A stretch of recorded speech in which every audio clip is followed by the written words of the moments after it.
My biggest worry for the Tar Heels ahead of the season was the backup five. Those concerns may have just been answered. This is Tyler Zeller, and you're listening to Locked On Tar Heels. You are Locked On Tar Heels, your daily podcast on the UNC Tar Heels. Part of the Locked On Podcast Network, your team every day. Hey there, what's up? It's Monday, October 20th, 2025. Welcome into the Locked On Tar Heels podcast, the only daily North Carolina show out there. I'm your host, Isaac Schade. You're joining me at the place to get your Tar Heels content every single day. It's all part of the Locked On Podcast Network. I want to thank you for making us your first listen or watch to get your week going the right way. This episode is brought to you by FanDuel. Right now, new customers can bet just $5. And if that bet wins, you're going to get $300 in bonus bets to use all across the app. Want to welcome in all the everydayers. Glad you guys are here. The Locked On Tar Heels Discord members. That link's in the show notes. And our Locked On Tar Heels insiders. Great to have all of you here with us today. It is 2 weeks to the day until the regular season tips off for the college basketball season. Of course, we're just 4 days away from Carolina playing BYU in this massive exhibition game. Can't wait for that. Speaking of, here's where we're headed on the show today. Carolina had their intra-squad scrimmage down in Cherokee, North Carolina on Saturday. We'll look at that. Several takeaways from it, including three-point shooting from everyone, backup five, all sorts of stuff. Kyan Evans, yeah, he can run the point. Thank you very much. Carolina also coming so close to picking up the first ACC win of the Bill Belichick era on Friday night. We'll get to that as well. One thing I want to say as we dive in, Carolina only allowed people to put up 2-minute highlight videos from the scrimmage on Saturday. I've got one of those up thanks to my dad, Scott. What's up, Dad? My parents were both at the scrimmage, and so my dad took footage, and I got that footage up.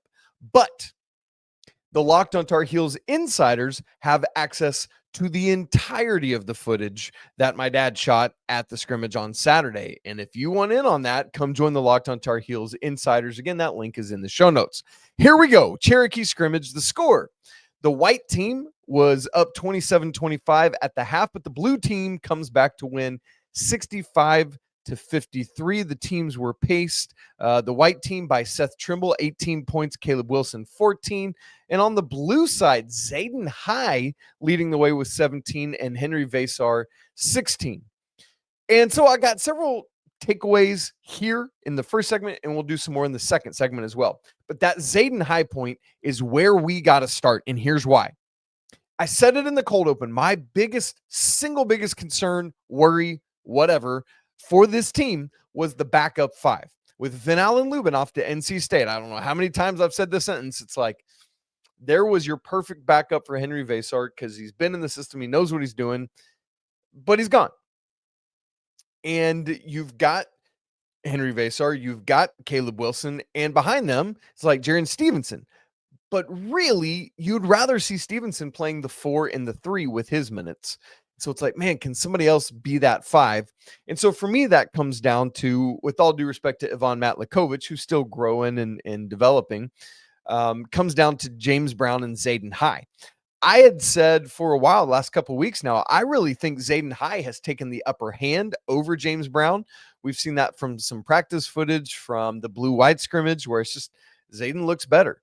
And I tell you what, if he hadn't already put a stamp on it, that's exactly what he did Saturday when overall he was Carolina's second leading scorer and his team's leading scorer for the team that won this scrimmage. If Zayden High is going to do what he did Saturday, then I no longer have a worry about the backup 5 because he can do it. Is he a traditional 5? No, absolutely not. But he can do it in a way that Carolina needs to do it to win basketball games this season, and that's great. So if he can impact the game in a multitude of ways, the way he did Saturday, because it wasn't just the scoring. It was making threes. It was 5 rebounds, 2 assists, and 3 steals in the unofficial box score of this thing. And, I mean, you remember from 2 years ago when he was part of the team his freshman year, the energy is there, right? And we knew coming out, he's got a nice shot, and there's other things he can do. It's just an Energizer Bunny activity. And if that's what he's bringing to the table, and look, I know it's just a scrimmage, right? But we overreact to scrimmages. Let's first say that. But second, this is just a scrimmage, but I mean, the guys he's playing against on the other side are Caleb Wilson, James Brown, good size. And I mean, Zayden, the shot from outside looks good. Some nice post moves, some nice hustle, follow-up moments, getting out and running, attacking. And it's not like he's got to be All-American level. He just has to perform well enough to not be a massive drop-off when he comes in the game. And from what we see from the Cherokee scrimmage, Zayden's going to do that. Now, the other bookend of things, if that's at the 5, at the 1, a lot of people were like, both nationally, and I think there's some Carolina folks that are concerned about it, and understandably so. But is the point guard position and Kyan Evans. And maybe you were concerned about that. But I'll tell you this right now, the same thing Coach Rob has been saying all offseason long, there's no need because Kyan Evans can run this team. He can absolutely run it. You saw a great example of that Saturday with unofficially 9 assists in this game for Kyan Evans. 9 assists. Now, part of that is you've got guys that are making shots and finishing for him. That's great as well. But if he can control the game the way he did, probing, penetrating, finding the space, getting to the rim, kicking out, and having big guys that can knock it down as well. I mean, it's different. Like if he's not traditional point guard, his pick and roll capability offsets that to me in a big enough way that you're good to go. And when the guys you're in pick and roll action with are great pick and pop guys or can be dunkers or whatever you need, and Caleb Wilson and Henri Veesaar and Jarin Stevenson, you're in great shape. And that's what Pookie, Kyan Evans, can do. So that wrinkle of pick and roll with a big who can then step out and knock it down, that's not a luxury Carolina has had, but they do now. The other reason to feel content or comfortable with point guard is that thankfully this time, unlike the blue-white scrimmage, we got to see Derek Dixon in action. He's got great positional size. He's under control. He knocked down a 3. 2 threes? I think 2 threes, actually. And just doesn't look like a freshman out there, the way he carries himself, the way he's paced, and even remember, man, was it 2 years ago? Whenever it was when Elliott was coming in, and Cole Anthony said he had to learn to downshift when he needed to, so that when he needed to go into 5th gear, it was that much more like, whoa. And Derek Dixon just feels like he's got a pace and an ease to his game. Can get into high gear when he needs to, but I left watching that thing, man, impressed, very impressed. So glad, that we got to see Dixon this time. That was one of the things I was watching for, and boy, that made me happy. And then my 4th takeaway, the last one for this segment, is this. With both Kyan Evans and Derek Dixon able to do that, and others able to handle the ball, like Luka Bogavac, for example, man, his poise, his savvy, I mean, it's what Carolina needs. With all of that, Seth is going to handle the ball a good bit. Seth Trimble, he's going to have the ball in his hands. He's going to make nice decisions. He had some great assists on Saturday. But with the comfortability of Kyan Evans able to do what he needs to do, Derek Dixon able to do that, Luka Bogavac, Seth when he needs to at times. But what all that does is frees up Seth to just run and attack and penetrate and use his athleticism to get to the rim, which he did multiple times on Saturday, finishing through contact, getting to the rim with some nice Euro steps, some nice step. I mean, all sorts of great stuff. He's just so fast. And when these other guys are able to control what the team is getting into in action and all that, that lets Seth be Seth. And man, that is a beautiful, beautiful thing. And so I'm really encouraged to see Kyan Evans and Derek Dixon doing it. Now, what's it going to look like when they're not playing each other, when it's BYU on Friday or Winston-Salem State next Wednesday, or then Central Arkansas the first Monday of the season, and then Kansas that Friday? I don't know, but we're going to find out pretty soon. But from what I've seen, I'm feeling great about it. Well, Carolina has lots of big guys who can shoot, lots of everyone who can shoot. That's not a luxury Carolina's always had, but they've got it now, and I think it's going to be a game changer for this team. We'll unpack that and several other takeaways from the Cherokee scrimmage coming up in just a second. Right after I tell you about FanDuel, the NFL season is here, and FanDuel has an offer that you don't want to miss. Right now, new customers can bet just $5 and get $300 in bonus bets if it wins. That's right. Just pick a bet, put down $5, and if it hits, you're going to unlock $300 in bonus bets to use all across the app. And when you use FanDuel, whether it's parlays, player props, even jumping in on the action live, it makes watching football even more exciting because you got a little something extra riding on every one of these games. So whether you're a casual fan or maybe you are all in and you love diving into the stats or anything in between, FanDuel makes the game day experience so much better.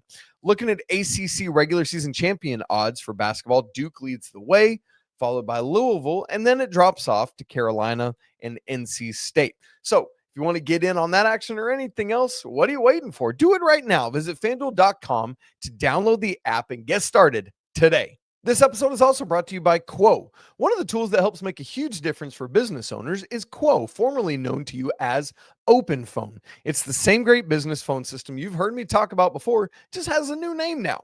And here's why it matters. Every missed call is money that you're leaving on the table. And when every customer conversation counts, you need a phone system that keeps you connected 24/7. But the problem is you got to sleep. And that's why there's Quo, who is the #1 business phone system that streamlines customer communications. It works right through an app on your phone or your computer, so no more carrying around two phones or having to rely on a landline. They have a built-in AI agent that's a game changer. It can answer after-hours calls, it can capture leads, and keep business moving even when you're off the clock.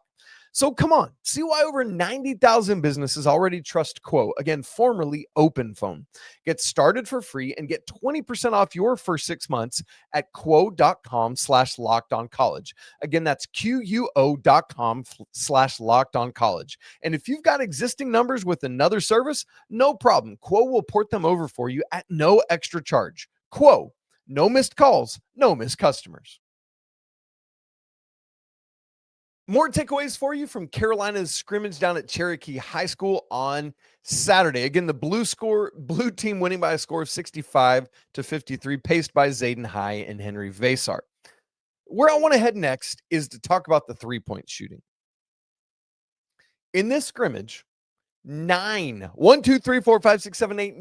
different Tar Heels made a three. And Luka Bogavac was not one of them. He's going to be one of them. Now, by the flip side of that, Elijah Davis made 2 of them. He's not going to be often doing that, right? So, right, like it trades out. But also, not only did Luka not make a three, neither did Caleb Wilson. And, I mean, when you look at this, again, let me just run through who all made threes. Derek Dixon, 2 of 4. Seth Trimble, 3 of 6. Jonathan Powell, 1 of 4. Elijah Davis, 2 of 2. Kyan Evans, 1 of 2. Jarin Stevenson, 3 of 4. Zayden High, 2 of 3. Henri Veesaar, 2 of 3. Jaden Young, 1 of 3. Yo, I know I said Elijah Davis isn't going to be doing that a lot. A lot of these guys are going to be taking and hitting those on a regular basis. If you look back at last year's stats at the end of the season, there were only 2 Tar Heels that averaged 3 3-point attempts a game. Probably not shocker to you that was RJ Davis and Ian Jackson.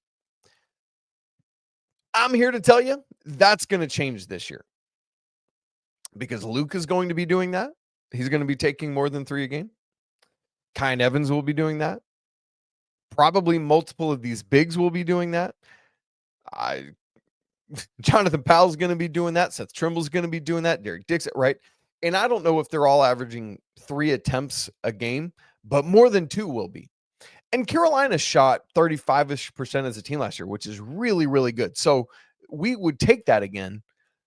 But so much of that was buoyed by, frankly, Jalen Withers shooting 44% on his 88 attempts. And RJ getting back up to 35%. And Ian Jackson shooting 39.5%. And Drake Powell at 37.9%.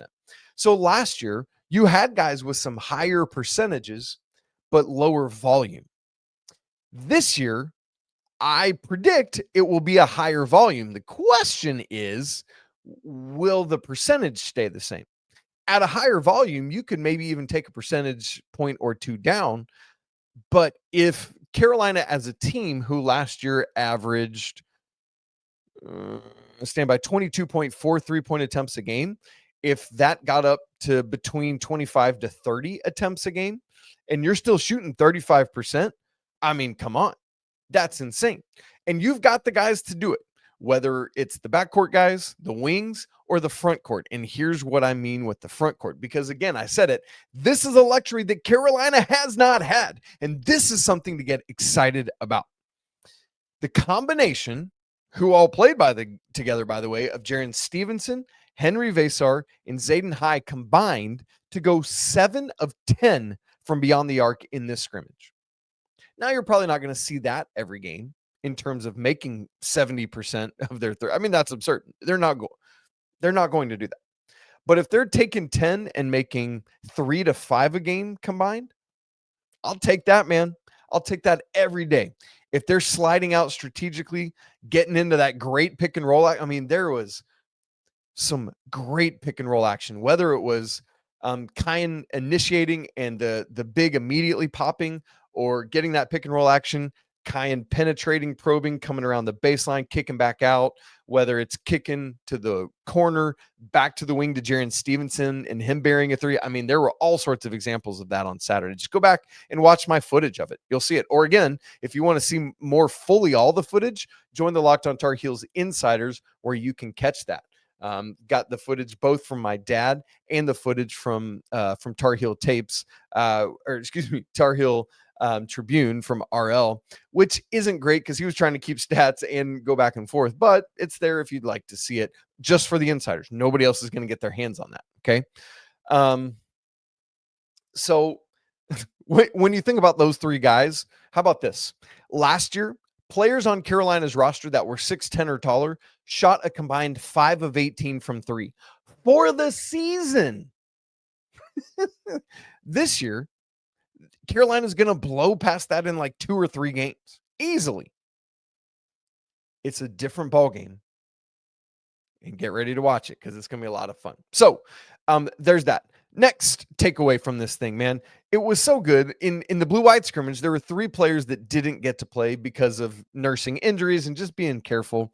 And that was, we already mentioned Derek Dixon, but also Isaiah Dennis and Ivan Matlakovich.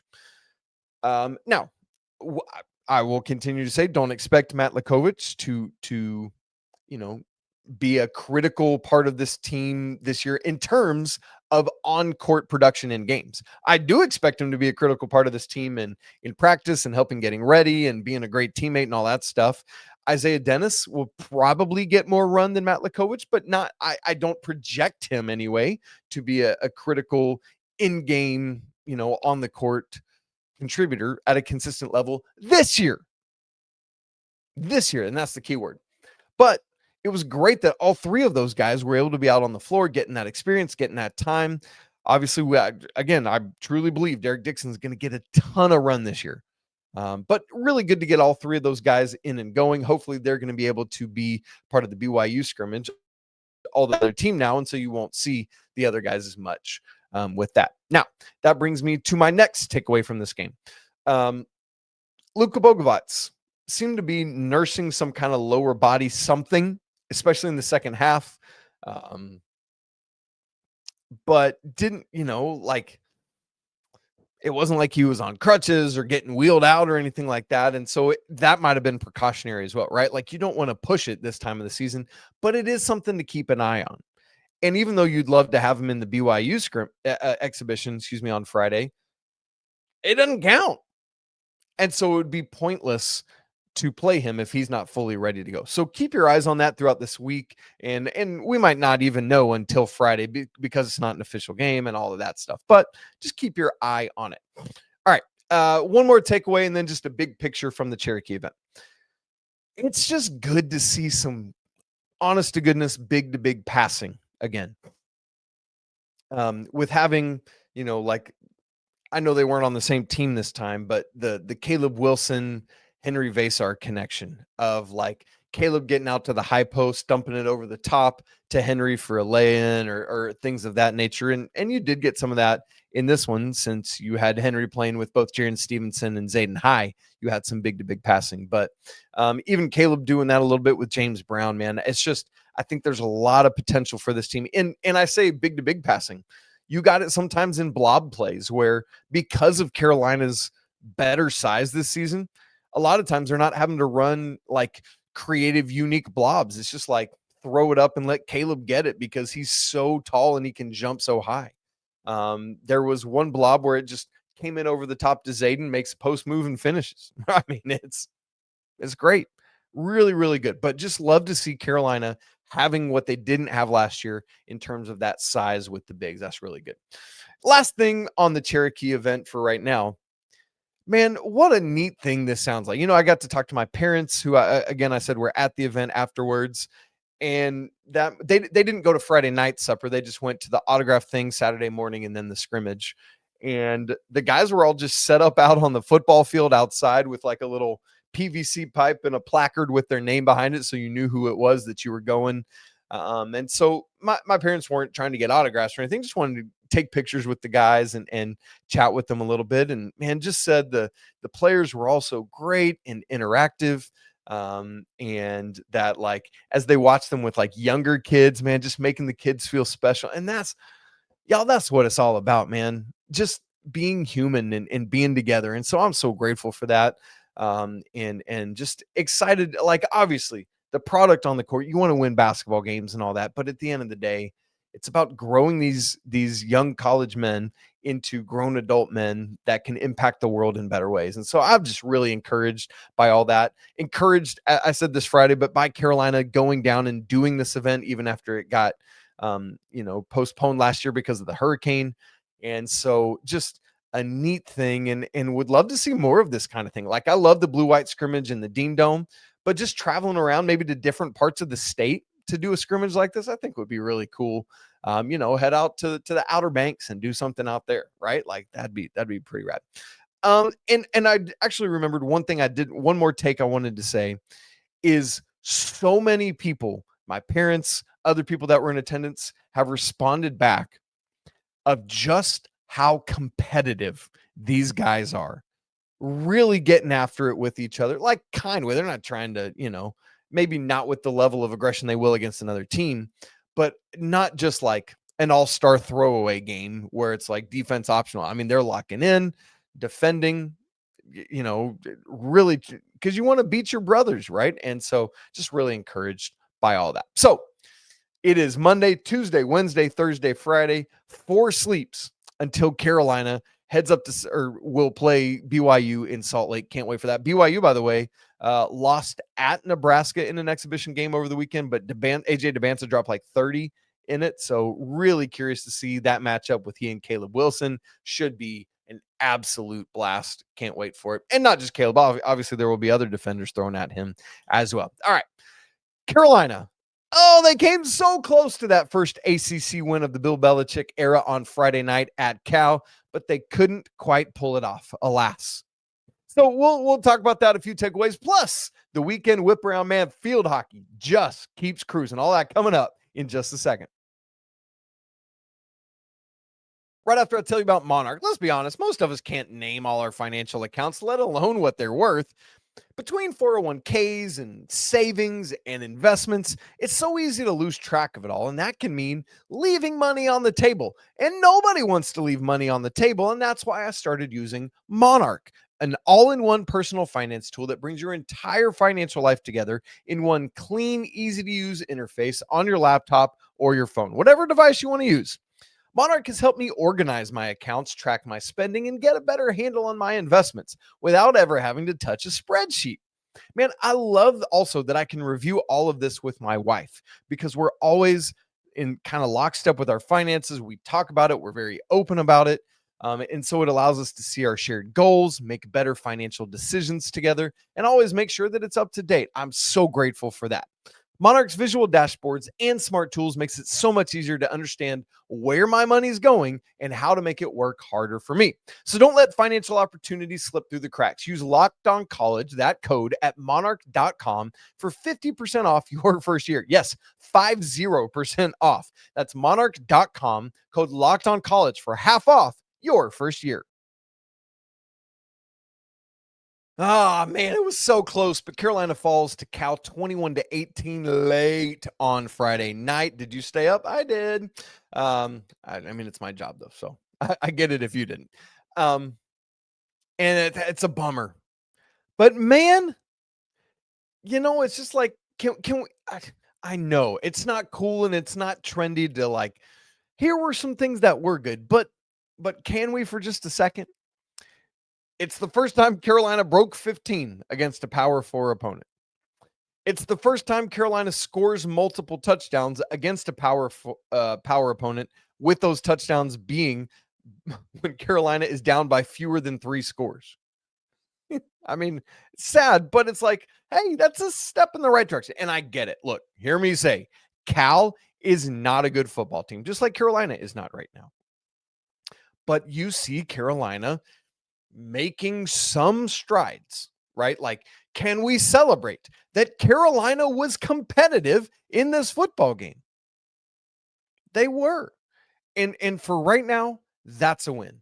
And yes, I recognize that that's a sad thing, that's a win, but whatever. And I know a lot of this was not only is Cal not good, but they were shooting themselves in the foot a lot with penalties and dropped passes. I felt so bad for JKS, their quarterback, man. He's doing what he needs to do, and they're just not catching it. So I get that that's part of it, and that kept it competitive at some level. But Carolina kept plugging, and that's what you got to do. Coach Belichick says he sees things progressing in the right direction, and that might end up accounting to nothing in terms of wins and losses.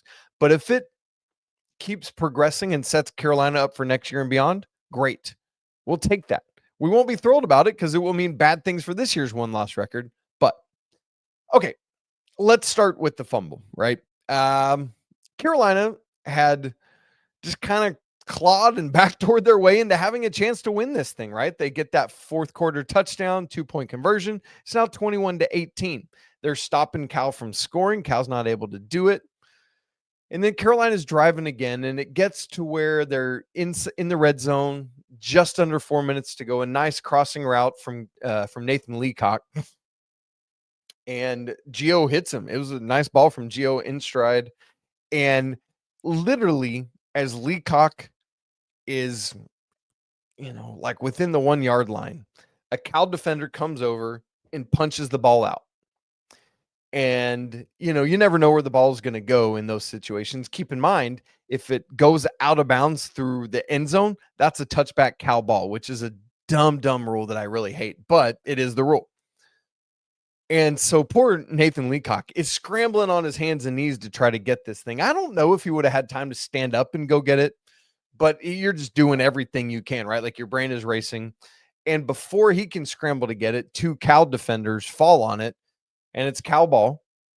And Carolina never touches it. Well, until it's like less than 30 seconds. It was like 12 seconds to go or something like that. Carolina gets the ball back from a Cal punt. And that was that.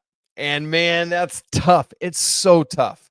And sure, we can talk all day about like, hey, when you're going across the goal line, 2 hands on the ball, firm it up. Don't let that happen. But man, Carolina had a chance to win this thing. They were there. And there's no telling, even if that he had scored that, there's no guarantees that Cal wouldn't have come back down and scored again themselves, right? So it wouldn't have guaranteed a win. But I'll tell you, you want to know this? That would have been, had he been able to go 2 feet further or whatever it was, that would have been Carolina's first lead against a Power 4 opponent since the opening drive of the season when they scored against TCU. Do you remember that?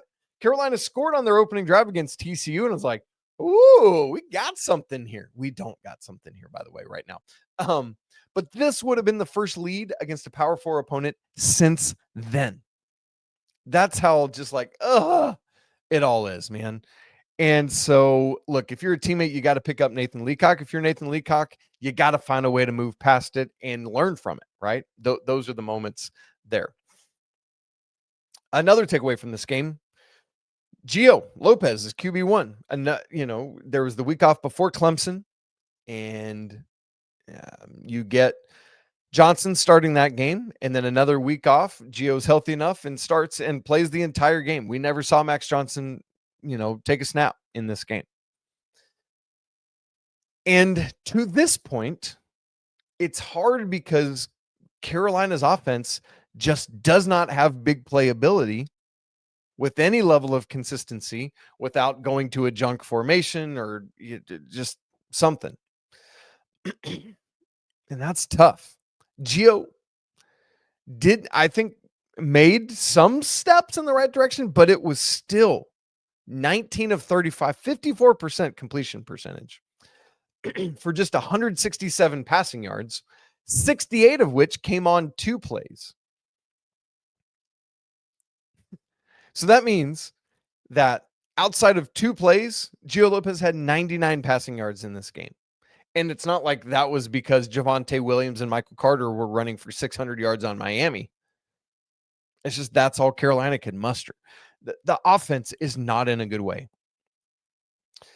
And it would be one thing if Gio was throwing for 167 yards and rushing at like a Sam Howell level or Drake May level of, 55, 75 yards or something like that. 11. He had 11 yards rushing in this game. So the offense has to continue to take steps forward.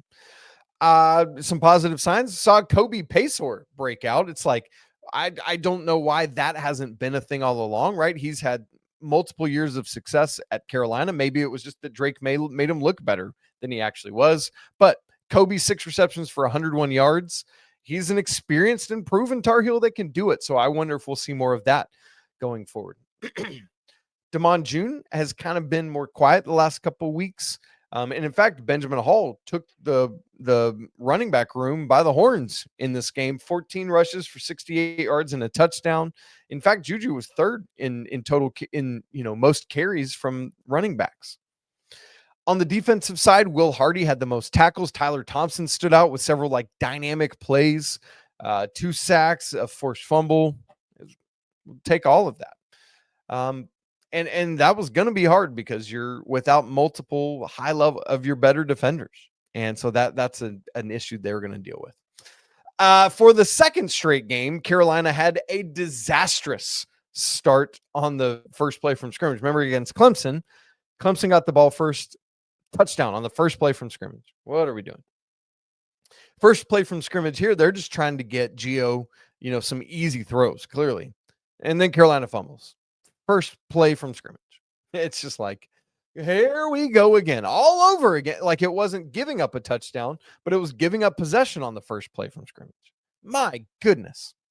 So all of that, but Carolina, which that set up that fumble Cal on the Carolina 25, they obviously go score. And outside of that, Cal only had 14 other points in this game. You should be able to win that football game if the offense does what it can do, or not can do, should do. Part of the issue, third down conversions in the first half. Carolina started 0 of 5, 0 of 5, could not complete, and finished the half 1 of 8 on third downs. Meanwhile, Cal started 4 of 8, and they're completing third downs of 18 and 10 and stuff like that. And that was the bugaboo in the first half. Now that flipped in the second half. Carolina did much better. But it's stuff like that where you got to be able to get off the field and you got to be able to pick up some conversions there as well. So Carolina back at it next week, hosting Virginia on Saturday. It's a noon kick. We'll see how things go. But hey, maybe Carolina will get to 20. That's the goal for next week because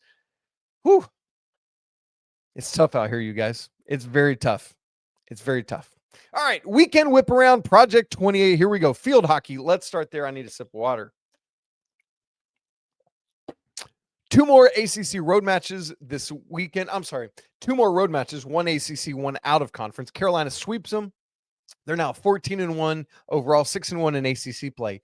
Half of their 14 wins have been over top 20 teams, 4 of which have been on the road. They've beat number 2, 7, 9, 9, 10, 15, and 19. It's just crazy stuff.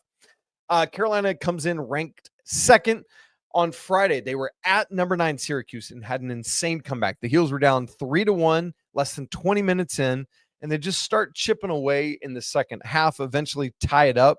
And then Charlie Bruder gets a game winner with 19 seconds left. It was really good. She had an initial shot ricocheted off the goalie, and she kind of backhand slapped it. I mean, great stuff. Massive win. Road win over number 9. Come on, man. That's incredible. And then on Sunday, Carolina went to Cornell and just wiped the floor with them. 8-1 for the Tar Heels. Really good stuff.